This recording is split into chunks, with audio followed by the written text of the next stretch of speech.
Good evening everyone. Welcome to my নিরুদ্দেশ যাত্রা YouTube channel Facebook page.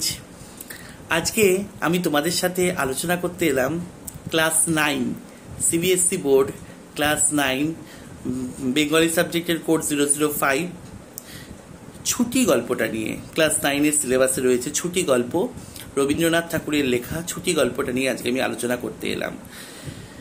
গল্পটা আজকে আমি লাইন বাই লাইন আলোচনা করব না, গল্পের ভেতরকার কিছু তথ্য আজকে তোমাদের সাথে শেয়ার করব, আলোচনা করব। তবে ভিডিওটা তোমাদের ক্ষেত্রে খুবই গুরুত্বপূর্ণ, কারণ কোশ্চেন আনসার লেখার ক্ষেত্রে বা খুঁটিনাটি জিনিসগুলো জানার ক্ষেত্রে যদি তোমরা A to Z ভিডিওটা আমার শুনে নাও প্রথম থেকে শেষ অবধি, খুব উপকারে লাগবে বলে আমি মনে করি। আর এমনি যারা তোমরা আমার ক্লাস ফলো করো বা দেখো, তাহলে আশা করি তোমাদের সুবিধাই হবে। তবে আমি আশা রাখবো ভিডিওটা তোমরা শেষ অবধি দেখবে, আমার চ্যানেলটাকে সাবস্ক্রাইব করো, বন্ধুদের সাথে শেয়ার করো এবং তোমরা আমাকে জানাও তোমাদের জন্য আর কিরম টাইপের ভিডিও আপলোড করলে তোমাদের ভালো হবে। আমি সবসময় সেটা করতে প্রস্তুত। এবারে চলে যাচ্ছি আমি ছুটি গল্পে। ছুটি গল্পের এক্সপ্লেনেশন ভিডিও আমার ইউটিউব চ্যানেলে আপলোড করা আছে, সেখান থেকে দেখে নেবে গল্পের লাইন বাই লাইন আলোচনা করে। আজকের ভিডিওতে আমি তোমাদের অন্যরকম কিছু আলোচনা করছি। এই যে ছুটি গল্পটা, এটা রবীন্দ্রনাথ ঠাকুরের একটি ছোট গল্প এবং প্রকৃতিকেন্দ্রিক ছোট গল্প।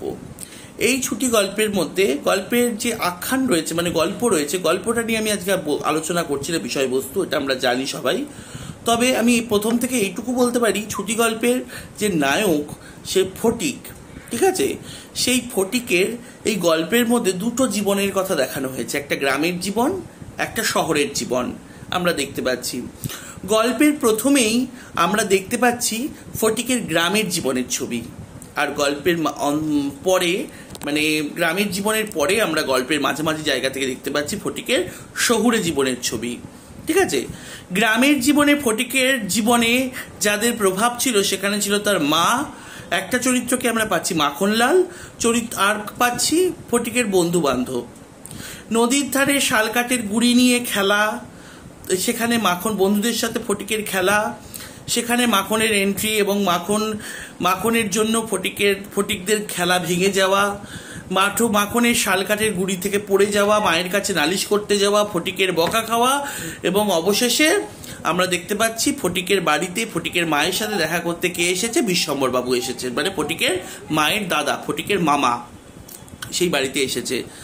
এবং আমরা তারপরেও আরেকটা জিনিস দেখতে পাচ্ছি যে মামার সেখানে কিছুদিন থাকা, ফটিকের মায়ের ফটিকের নামে নালিশ করা এবং মাখনের নামে সুনাম করা, আমরা এই জিনিসগুলো দেখতে পাচ্ছি। ফটিকের মামাই ফটিকের মাকে একটা প্রপোজাল দিচ্ছে যে ফটিককে কলকাতায় নিয়ে গিয়ে পড়াশোনা করানোর কথা। এই অবধি আমরা কিন্তু ফটিকের গ্রামের জীবন দেখতে পাচ্ছি। তারপরে শুরু হচ্ছে ফটিকের শহুরে জীবন। আর এই যে ফটিকের গ্রামের জীবন আর ফটিকের শহুরে জীবন, রবীন্দ্রনাথ ঠাকুর কিন্তু খুব সুন্দরভাবে একটা জায়গা দেখিয়েছেন। দেখো, ফটিক ছিল প্রথমে একটা বনের পাখি, গ্রামের মুক্ত পরিবেশে মুক্তভাবে তার বিচরণ ছিল। হ্যাঁ, মায়ের বকা ছিল, মাকে ভয় পেত, মায়ের বকা ছিল, কিন্তু তার স্বাধীনতাতে কখনো কেউ হস্তক্ষেপ করতো না। সে মুক্ত স্বাধীন জীবন এখানে সে কাটাতে পারত গ্রামের পরিবেশে, কারণ সে ছিল বনের পাখি। বিশ্বম্বরবাবুর হাত ধরে ফটিক গ্রাম ছেড়ে চলে যান কলকাতায়। এই যে চলে যাওয়া, এখানে কিন্তু আমরা গল্পের শেষ অবধি দেখতে পাবো চিরকালের মতো চলে যাওয়া শহরে। ফটিকের যে গ্রাম ছেড়ে চলে যাওয়া, সেই চলে যাওয়ার মাঝে ফটিক কিন্তু আর গ্রামে ফিরে আসতে পারে না কখনো, ঠিক আছে? অর্থাৎ গল্পের গতি কিন্তু একমুখী গতিতেই এগিয়েছে, ছোট গল্পের নিয়ম মেনে একমুখী গতিতেই কিন্তু গল্প এগিয়েছে। রবীন্দ্রনাথের ছোট গল্পের যে বৈশিষ্ট্যগুলো রয়েছে সেটা যদি আমরা দেখি, গল্পের গতি কিন্তু একমুখী গতিতেই এগিয়েছে। আমরা দেখতে পাচ্ছি বিশ্বম্বর বাবু ফটিকের মায়ের কাছে প্রপোজাল রাখছে যে ফটিককে নিয়ে গিয়ে কলকাতায় যাবেন এবং পড়াশোনা শেখাবেন, কিন্তু বিধবা এ প্রস্তাবে সম্মতি দিলেন, মানে বিধবা বলতে ফটিকের মা এ প্রস্তাবে কোনো আপত্তি করলেন না, ঠিক আছে? এবং ফটিককে যখন জিজ্ঞেস করা হচ্ছে বাবার সাথে কলকাতায় যাবি, ফটিকও কিন্তু খুব আনন্দ উৎসাহের সঙ্গে বলছে হ্যাঁ যাব, নিশ্চয়ই যাব, কবে যাব, অর্থাৎ ফটিক যাওয়ার জন্য খুব আগ্রহী। এই যে আগ্রহীটা মানে আমরা প্রত্যেকটা মানুষই কিন্তু একটা, দেখো তুমি যে জীবনটা কাটাচ্ছ, তুমি যেভাবে প্রতিদিন রয়েছো, তুমি যেভাবে জীবনটা কাটাচ্ছ, তুমি সেই জায়গা থেকে অন্যের জীবনটা কিন্তু তোমার কাছে খুব ভালো লাগে। আমরা বলি না, দূরের ঘাস দেখতে খুবই সুন্দর। আমরা নদীর এপারে থেকে খালি ভাবি ওপারের মানুষ খুব ভালো রয়েছে, আবার ওপারের মানুষও কিন্তু ভাবে এপারের মানুষ খুব ভালো রয়েছে। ফটিক গ্রামে থেকে গ্রামের পরিবেশে কাটিয়ে ফটিকের সেই জীবনটা তখন আর ভাল লাগছিল না। ফটিকের চোখে তখন অনেক স্বপ্ন, ফটিক কলকাতায় যাবে। ফটিকের চোখে কত স্বপ্ন, এই গ্রামের জীবন ছেড়ে ফটিক কলকাতায় যাবে, সেখানে পড়াশোনা করবে। কলকাতায় কত বাড়ি, কত মানুষ, কত লোকজন, সেখানে পরিবেশটাই আলাদা। এই গ্রামের পরিবেশটা তখন আর ফটিকের ভাল লাগছিল না। কবে যাবে, কখন যাবে, মামাকে পাগল করে দিয়েছিল। লাস্টে যাওয়ার আনন্দে তার যে একান্ত প্রিয় জিনিসগুলো, ছিপ, ঘুড়ি, লাটাই, সব তার মানে চিরজীবনের মতো তার ভাইকে দিয়ে গেল। এবং সে তো কলকাতায় যাচ্ছে, তার চোখে তখন অনেক স্বপ্ন। নতুনকে যে দেখতে যাচ্ছে, অজানাকে চিনতে যাচ্ছে, অচেনাকে জানতে যাচ্ছে। এবারে এলো কলকাতার জীবন। মামার হাত ধরে স্টিমারে করে নৌকা চেপে ফটিক চলে এলো কলকাতায়। প্রথম ধাক্কা, কলকাতার বাড়িতে যখনই এলো, মামা বাড়িতে, মামির আচরণ স্বাভাবিক ছিল না। অর্থাৎ ফটিকের আগমন মামি পছন্দ করেনি। কলকাতার মামা বাড়িতে পৌঁছিয়া প্রথমত মামির সঙ্গে আলাপ হইল। মামির এই অনাবশ্যক পরিবার বৃদ্ধিতে মনে মনে যে বিশেষ সন্তুষ্ট হইয়াছিলেন তাহা বলিতে পারি না। অর্থাৎ মামি চিন্তা ভাবনা করছে অর্থনৈতিক দিক দিয়ে। বিশ্বম্বরবাবুর 2 ছেলে, তার স্ত্রী রয়েছে, তিনি রয়েছেন, 4 জনের সংসার চালাতে লাগছে বিশ্বম্বরবাবুকে। ফটিককে নিয়ে এসেছে, জুটলো 5 জন, একজন এক্সট্রা হলো, 5 জন হলো সংসারে। অর্থাৎ 5 জনের খাওয়া খরচা চালানোর একটা যথেষ্ট খরচ আছে। তিনি নিজের 3 ছেলে লইয়া, আমি 2 ছেলে বলেছি, 3 ছেলে, 3 ছেলে নিয়ে নিজের নিয়মে ঘরকন্যা পাতিয়া বসিয়াছেন। এবারে ফটিক জোটার সঙ্গে সঙ্গে বাড়লো কজন, 3 ছেলে আর 2 জন, 5 জন ছিল, 6 জন হয়ে গেল। ঠিক আছে। ইহার মধ্যে সহসা একটি 13 বৎসরের অপরিচিত অশিক্ষিত পাড়াগাঁয়ের ছেলে ছাড়িয়া দিলে কিরূপ একটা বিপ্লবের সম্ভাবনা উপস্থিত হয়। মামি কি ভাবছে, বিশ্বম্বরের এত বয়স হইল, তবু কিছুমাত্র যদি জ্ঞান কাণ্ড থাকে। অর্থাৎ মামি কোনোভাবেই ফটিককে কিন্তু সেই বাড়িতে মেনে নিতে পারছে না। মামা 7-5 এত কিছু ভাবেনি, কিন্তু মামি ভাবছে। বিশেষত 13-14 বৎসরের ছেলের মতো পৃথিবীতে এমন বালাই আর নাই, শোভা নাই, কোনো কাজেও লাগে না, স্নেহের উদ্রেক করে না, তাহার সঙ্গসুখ বিশেষ প্রার্থনীয় নয়, তাহার মুখের আধো আধো কথা ন্যাকামি, পাকা পাকা কথা জ্যাঠামি, কথা মাত্রই প্রগলভতা। অর্থাৎ এখানে কিন্তু রবীন্দ্রনাথ ঠাকুর খুব একটা বাস্তব দিকটা দেখিয়েছেন। সত্যি এটা কিন্তু বাস্তবেই একটা 13-14 বছরের ছেলে বাচ্চাদের মতো যদি কথা বলে আমরা বলবো ন্যাকামো করছে, পাকা পাকা যদি কথা বলে আমরা বলবো বেশি পাকা হয়ে গেছে, জ্যাঠামো করছে। অর্থাৎ এই যে 13-14 বছরের ছেলেরা, ঠিক আছে, অর্থাৎ সমাজে যারা প্রতিষ্ঠিতও হতে পারেনি, অর্থাৎ সমাজে যারা একদম শিশু না, একটা শিশুকে আমরা আদর করি, ভালোবাসি, কাছে তুলে নিই, কিন্তু 13-14 বছরের ছেলেরা এরা কিন্তু সমাজে এমন একটা জায়গায় অবস্থান করে, না আসে তাদের প্রতি স্নেহের উদ্রেক হয়, তাদেরকে দেখলে, বাচ্চাকে দেখলে যেমন স্নেহের উদ্রেক হয়, না তাদের প্রতি স্নেহের উদ্রেক হয়, না তারা কারোর সঙ্গে সমাজে মিশতে পারে। এই জায়গাটা কিন্তু খুব একটা মানে ইম্পর্টেন্ট জায়গা। তাহার শৈশবের লালিত্য, কণ্ঠস্বরের মিষ্টতা সহসা চলিয়া যায়। লোকে সেই জন্য তাহাকে মনে মনে অপরাধ না দিয়া থাকিতে পারে না। শৈশব ও যৌবনে অনেক দোষ মাপ করা যায়, কিন্তু এই সময় কোনো অস্বাভাবিক ত্রুটিও যেন সে অসহ্য বোধ হয়।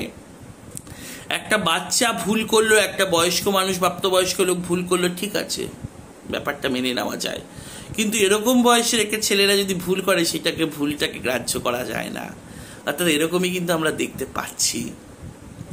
এবারে আমি কয়েকটা জায়গা খুব ভালো করে দেখাবো।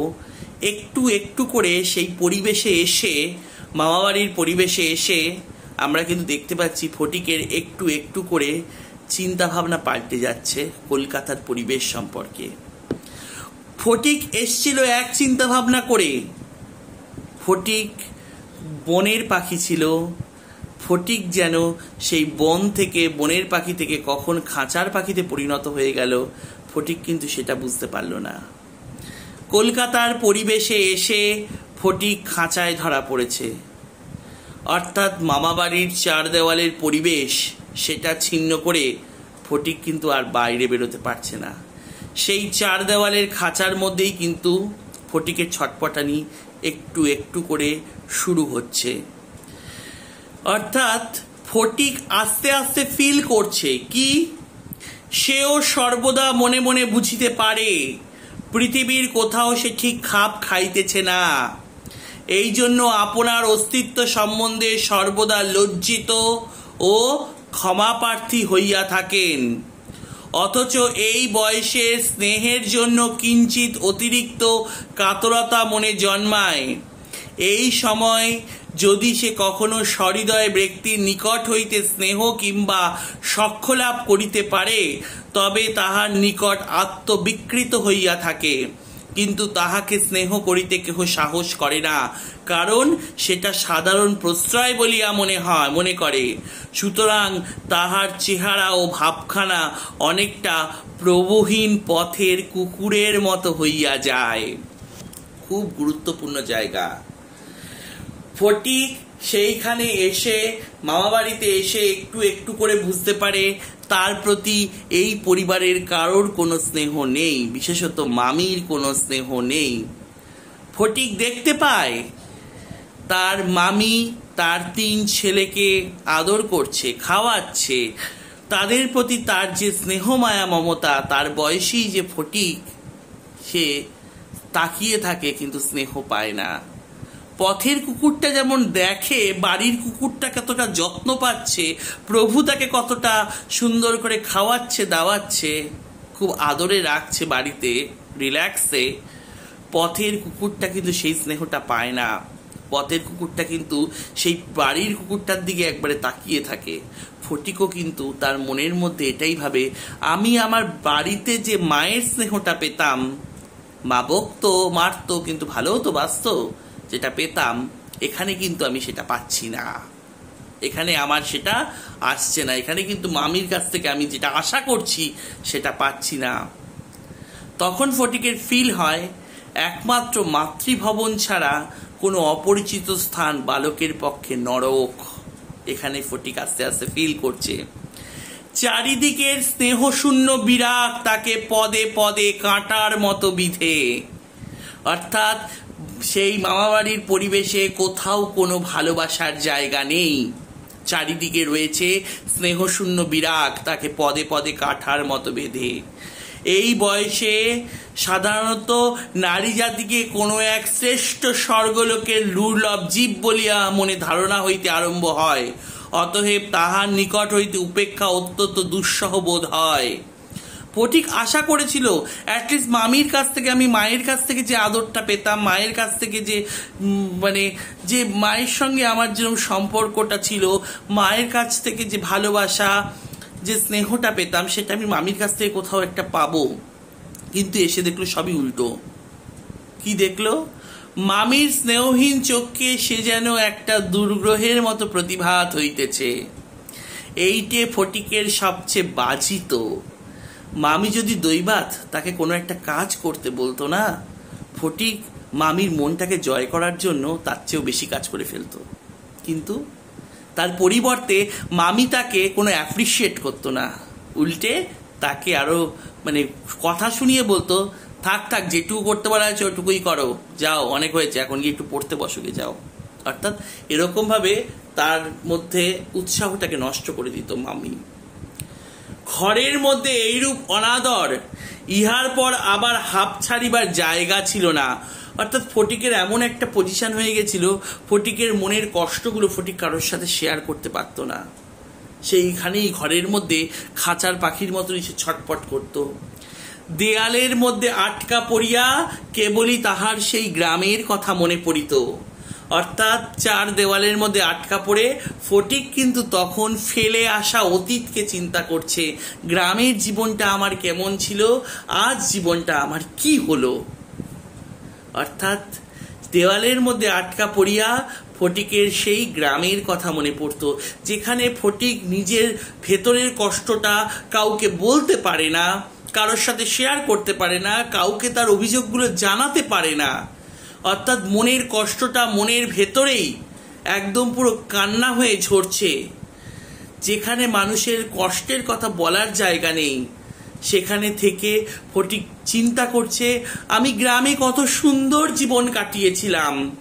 প্রকাণ্ড একটা ধাউস ঘুড়ি লইয়া বো বো শব্দে উড়িয়া বেড়াইবার সেই মাঠ, তারে নাইরে নাইরে না করিয়া উচ্চস্বরে স্বরচিত রাগিনীর আলাপ করিয়া অকর্মণ্যভাবে ঘুরিয়া বেড়াইবার সেই নদী তীর, দিনের মধ্যে যখন তখন ঝাঁপ দিয়া পড়িয়া সাঁতার কাটিয়া সেই সংকীর্ণ স্রোতস্বিনী, সেই সব দলবল, উপদ্রব, স্বাধীনতা এবং সর্বোপরি সেই অত্যাচারিণী অবিচারিণী মা অহর্নিশ তাহার নিরুপায় চিত্তকে আকর্ষণ করিত।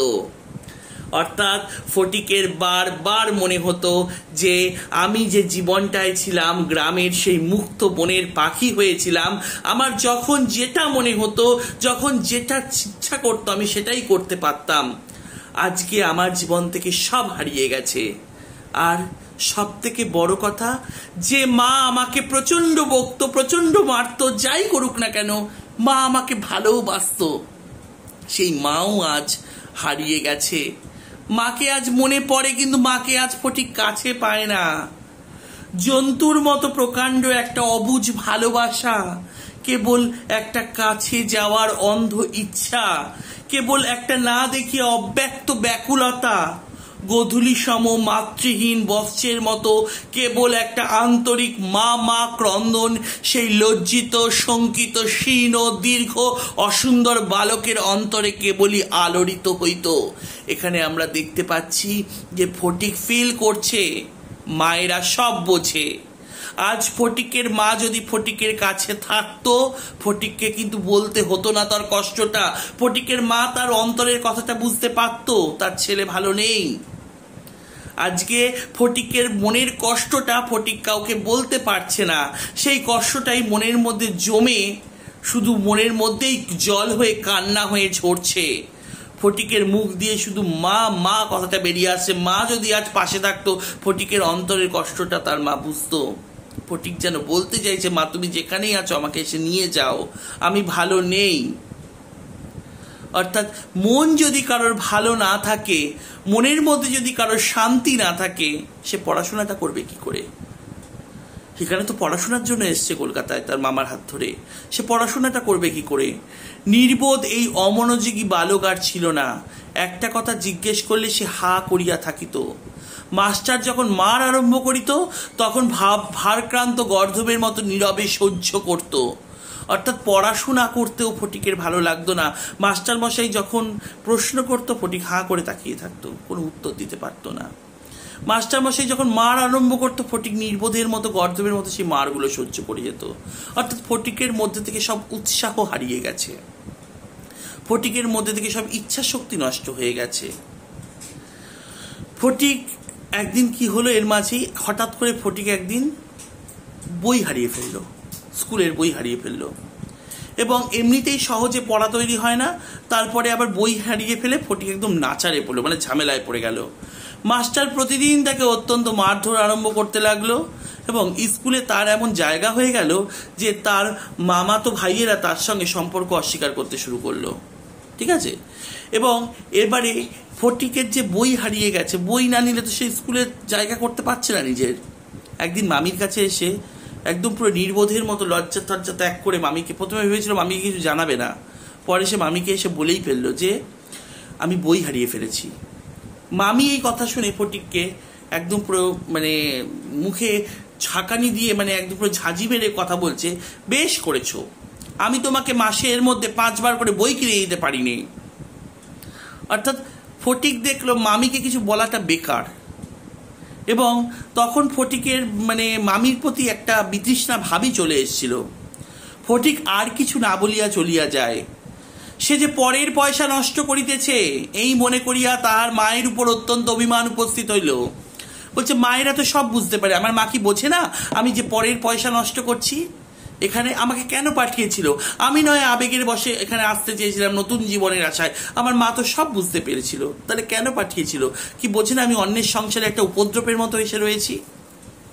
এখানে ফটিকের চিন্তা হচ্ছে, এই কথাগুলো মনে উদয় হচ্ছে। তারপরে আমরা দেখতে পাচ্ছি ফটিকের একদিন মনে হচ্ছে তার জ্বর আসছে, শরীর শিরশির করছে, জ্বর আসছে।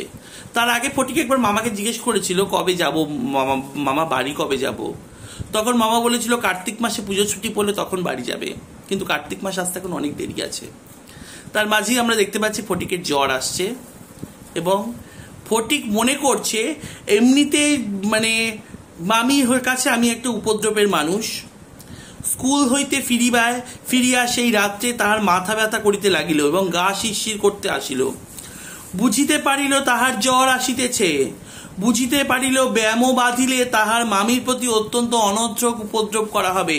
ফটিক বুঝলো যদি আমার এখন জ্বর আসে বা আমার শরীর খারাপ হয়, আমার মামি আমাকে দেখবে না, উল্টে মামির কাছে আমি একটা উপদ্রবের বস্তু হয়ে উঠব। তাই আমার সেবা পাওয়ার একমাত্র ভালো জায়গা হচ্ছে আমার বাড়ি, যেখানে আমার মা রয়েছে। তাই ফটিক সেই রাত্রেই কাউকে কিছু না জানিয়ে একদম পুরো যাত্রা করে নিজের বাড়ির উদ্দেশ্যে। এখানে কিন্তু আমরা দেখতে পাচ্ছি গল্পের ক্লাইম্যাক্স, মামা বাড়ি থেকে ফটিকের কাউকে না বলিয়ে পালিয়ে চলে যাওয়া। পরদিন সকালে ফটিককে আর দেখা গেল না। চতুর্দিকে প্রতিবেশীদের ঘরে খোঁজা করিয়াও তাহাকে খুঁজিয়া পাওয়া গেল না। সেই দিন আবার রাত্রি হইতে মুষলধারেই শ্রাবণের ধারা পড়িতেছে, সুতরাং তাহার খোঁজ করিতে লোকজনকে অনর্থক অনেক ভিজিতে হইল। অবশেষে কোথাও না পাইয়া বিশ্বম্বরবাবু পুলিশে খবর দিল। সমস্ত দিনের পর সন্ধ্যার সময় একটা গাড়ি আসিয়া বিশ্বম্বরবাবুর বাড়ির সম্মুখে দাঁড়াইল। তখন ঝুপঝুপ করিয়া অবিশ্রান্ত বৃষ্টি পড়িতেছে, রাস্তায় হাঁটু জল হইয়া গিয়াছে, হাঁটু জল দাঁড়াইয়া গিয়াছে। দুজন পুলিশের লোক গাড়ি হইতে ফটিককে ধরাধরি করিয়া নামাইয়া বিশ্বম্বরবাবুর নিকট উপস্থিত করিলেন। তাহার আপাদমস্তক ভিজা, সর্বাঙ্গে কাদা, মুখ চক্ষু লোহিত বর্ণ, থরথর করিয়া কাঁপিতেছে। বিশ্বম্বরবাবু প্রায় কোলে করিয়া তাহাকে অন্তঃপুরে লইয়া গেলেন। এখানে আমরা দেখতে পাচ্ছি ফটিক খাঁচা থেকে পালিয়ে গেলেও সেই খাঁচাতেই তাকে কিন্তু আবার ধরা পড়তে হলো। অর্থাৎ ফটিক সেই খাঁচাটার প্রতি বিতৃষ্ণায়, মামা বাড়ির প্রতি বিতৃষ্ণায়, মামির প্রতি বিতৃষ্ণায় সে সেখান থেকে পালিয়ে গেছিল, কাউকে বলারও কিছু প্রয়োজন মনে করেনি, কিন্তু পালিয়ে যেতে পারলো না। সেই খাঁচাতেই তাকে শেষে আবার ধরা দিতে হলো। ফটিককে ফিরে আসতে দেখে সেই অসুস্থ ছেলেটাকে দেখেও কিন্তু মামি একটা তীব্র ইঙ্গিত করেছিল। মামি তাহাকে দেখিয়াই বলিয়া উঠিলেন, কেন বাপু পরের ছেলেকে নিয়ে কেন কর্মভোগ, দাও না, বাড়ি পাঠিয়ে দাও না। বাস্তবিক সমস্ত দিন দুশ্চিন্তায় তাহার ভালো করে আহারাদি হয় নাই। সে নিজের ছেলেদের সহিত না হোক খানিক খিটমিট করিয়াছে বিশ্বম্বরবাবু। ফটিক কাঁদিয়া উঠিয়া কহিল, মানে ওই অসুস্থ অবস্থাতেও মামির কথার কিন্তু প্রতিবাদ ফটিক করেছিল। কি করেছিল? আমি মার কাছে যাচ্ছিলাম, আমাকে ফিরিয়ে এনেছে। ফটিক বুঝিয়ে দিল, আমি তোমার বাড়িতে ইচ্ছা করে থাকতে আসিনি, আমি আমার মায়ের কাছে যাচ্ছিলাম, আমাকে ফিরিয়ে এনেছে, আমি এখানে আসতে চাইনি। বালকের জ্বর অত্যন্ত বাড়িয়া উঠিল, সমস্ত রাত্রি প্রলাপ বকিতে লাগিল। বিশ্বম্বরবাবুর চিকিৎসক লইয়া আসিলেন। অর্থাৎ আমরা দেখতে পাচ্ছি ফটিকের জ্বর কমছে না, ফটিকের জ্বর বেড়ে যাচ্ছে।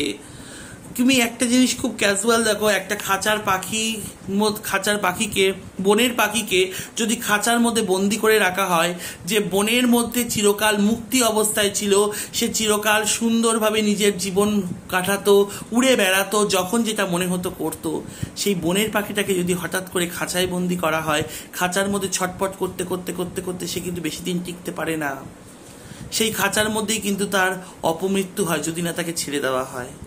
আজ ফটিক কিন্তু খাঁচার মধ্যেই ছটফট করতে করতে করতে করতে আমরা কিন্তু দেখতে পাচ্ছি একটু একটু করে মৃত্যুর পথে এগিয়ে যাচ্ছে। ফটিকের জ্বর কমছে না, চিকিৎসক এসছে। ফটিক তাহার রক্তবর্ণ চক্ষু একবার উন্মিলিত করিয়া কড়িকাঠের দিকে হতবুদ্ধিতে তাকাইয়া কহিল, মামা, আমার ছুটি হয়েছে কি? অর্থাৎ সেই ফটিক খাঁচার পাখি বারবার কিন্তু ছুটির প্রত্যাশা করছে। ছুটি এখানে কিন্তু জীবনের ছুটিকে বোঝানো হয়েছে। অর্থাৎ আমরা কোনো ডিউটি, কোনো কাজ, কোনো কিছু থেকে যে ছুটি পাই, ফটিক বলছে আমার এখান থেকে ছুটি হয়েছে কি, খাঁচা থেকে ছুটি হয়েছে কি? অর্থাৎ ফটিক কিন্তু সেখান থেকে ছুটি নিতে চাইছে।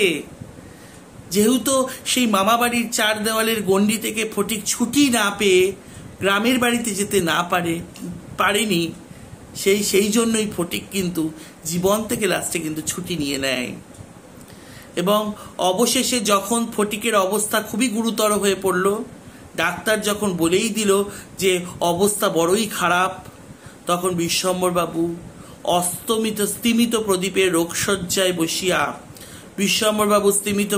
রোগশয্যায় বসিয়া প্রতি মুহূর্তেই ফটিকের মায়ের জন্য প্রতীক্ষা করতে লাগলেন। অর্থাৎ বিশ্বম্বরবাবু ফটিকের মাকে চিঠি লিখেছে, ফটিকের মা কখন আসবে তার জন্য ফটিকের মায়ের জন্য অপেক্ষা করছে।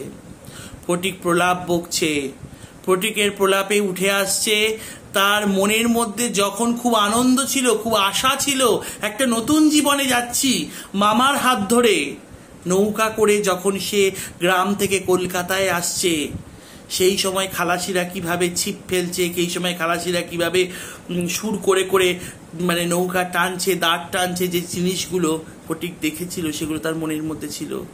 কারণ তার মনের মধ্যে তখন অনেক আশা, নতুন জীবনের খোঁজের আশা। আজ সেই কথাগুলোই তার অবদমিত মনের স্তর থেকে প্রলাপের মধ্যে দিয়ে উঠে আসছে। কি বলছে? ফটিক খালাসির মতো সুর করিয়া বলিতে লাগিল, এক বাও মেলে না, দো বাও মেলে, এ না। কলিকাতায় আসিবার সময় খানিকটা রাস্তা স্টিমারে আসিতে হইয়াছিল। খালাসিরা কাছি ফেলিয়া সুর করিয়া জল মাপিত। ফটিক প্রলাপে তাহাদেরই অনুকরণের করুণ স্বরে জল মাপিতেছে এবং সে অকুল সমুদ্রে যাত্রা করিতেছে। বালক রশি ফেলিয়া কোথাও তাহার তল পাইতেছে না। এমন সময় ফটিকের মা ঝড়ের মতো ঘরে এসে উপনীত হলো এবং ফটিককে জড়িয়ে ধরল যে, ফটিক সোনা মানিক আমার। ফটিক অতি সহজেই তার মায়ের উত্তরে সাড়া দিল, কি বলে সাড়া দিল। মা আবার ডাকিল, ফটিক বাপধন রে। ফটিক তার মায়ের জন্যই যেন মাকে একটা কথা বলবে বলেই যেন অপেক্ষা করছিল। ফটিক একটুখানি মায়ের দিকে মুখ ফিরে মৃদু স্বরে বলল, মা এখন আমার ছুটি হয়েছে, মা এখন আমি বাড়ি যাচ্ছি। অর্থাৎ ফটিক কিন্তু এই কথাটা তার মাকে বলার জন্যই ওয়েট করলো। ফটিক যে বাড়ি যেতে চেয়েছিল, আজকে সত্যি সত্যিই ফটিকের ছুটি হয়েছে, ফটিক বাড়ি যাচ্ছে। এখানে বাড়িটা আমাদের চিরকালের আবাসভূমি। আমরা আমাদের চিরকালের আবাসভূমি থেকে জন্মের হাত ধরে পৃথিবীতে আসি, সারা জীবন ধরে আমরা কর্ম করি, ছুটির পরে আমরা আবার মৃত্যুর হাত ধরে ফিরে যাই আমাদের সেই ঘরে। ঘর থেকে যেরকম আমরা বাইরে বেরোই, কাজকর্ম মিটিয়ে আমরা ঘরে ফিরে যাই, ফটিকেরও আজ কাজ মিটে গেছে, ছুটি হয়েছে। ফটিক ফিরে যাচ্ছে তার চিরকালের আবাসভূমিতে, অর্থাৎ মৃত্যুর হাত ধরে ফটিক চলে যাচ্ছে তার ঘরে। এই আলোচনাটাই আজকে আমার করার ছিল তোমাদের সাথে। অর্থাৎ ছুটি গল্পে আমরা দুটো দিক দেখতে পাচ্ছি। একটা হচ্ছে গিয়ে আমরা দেখতে পাচ্ছি বনের পাখি ফটিক, একটা দেখতে পাচ্ছি খাঁচার পাখি ফটিক। অর্থাৎ বনের পাখি ফটিক বন ছেড়ে খাঁচায় এসে ধরা যে দিল, সে ধরাই যে পড়লো, সেখান থেকে সে পালিয়েও বনে ফিরতে পারলো না, আবার খাঁচাতেই তার অপমৃত্যু ঘটলো। এখানে রবীন্দ্রনাথ ঠাকুর কিন্তু খুব সুন্দরভাবে দেখিয়ে দিয়েছেন, প্রকৃতির সন্তান ফটিক প্রকৃতির কোলেই ফিরে যেতে চেয়েছে, কিন্তু যখন তাকে চার দেওয়ালের মধ্যে বন্দি করে ফেলা হয়েছে, সেখানেই তার অপমৃত্যু ঘটেছে। অর্থাৎ ছুটি গল্পের মধ্যে দিয়ে, ফটিক চরিত্রের মধ্যে দিয়ে আমরা এটা কিন্তু জ্বলন্ত প্রমাণ দেখতে পাচ্ছি। সেদিক থেকে ছুটি গল্পের নামকরণ সার্থক। ছুটি গল্পের শেষে আমাদের মনের মধ্যে বেদনা জাগায়। ফটিকের মৃত্যু সত্যি একটা বেদনা। ফটিকের মৃত্যুর পরে কি হলো আমরা সত্যি জানতে পারি না, একটা মনের মধ্যে কষ্ট নিয়েই গল্পটা শেষ হয়। অর্থাৎ শেষ হয়েও হইল না শেষ, আমরা দেখতে পাচ্ছি। আর গল্পের যে ট্র্যাজেডি মানে আমাদের ক্লাইম্যাক্স যেটা, সেটা হচ্ছে গিয়ে ফটিকের মা বাড়ি থেকে পালিয়ে যাওয়ার ওই জায়গাটা গল্পের ক্লাইম্যাক্স। আর সত্যি একটা ট্র্যাজেডি, মনের মধ্যে কষ্ট নিয়ে গল্পটা এখানে শেষ হতে দেখছি। এই ছিল আজকে তোমাদের সাথে আমার আলোচনা, এটা আমি তোমাদের সাথে আজকে আলোচনা করলাম। আমি আশা রাখবো তোমরা আলোচনাটা প্রথম থেকে শেষ অবধি শুনবে। এরকমই এই জিনিসগুলো শুনলে বা তুমি যদি মনের মধ্যে গেঁথে নিতে পারো জিনিসগুলো, দেখবে তোমার প্রশ্ন উত্তর লিখতেও খুব সুবিধা হবে। আর এভাবেই তোমরা একটু আমার পাশে থাকো, আমার চ্যানেলটাকে ফলো করো, সাবস্ক্রাইব করো, আর বন্ধুদের সাথে শেয়ার করো, এবং তোমরা জানাও আমাকে তোমাদের জন্য আর কি কি ভিডিও বানাবো, আমি সেগুলোই তোমাদের জন্য রেডি করে দিতে পারবো। এইভাবেই আজকে এইটুকুই ক্লাসটা। সবাই ভালো থাকো, সুস্থ থাকো, সাবধানে থাকো। নেক্সট কোনো একটা অন্য কোনো কন্টেন্ট নিয়ে আবার তোমাদের সাথে দেখা হচ্ছে। চলো আজকে বাই।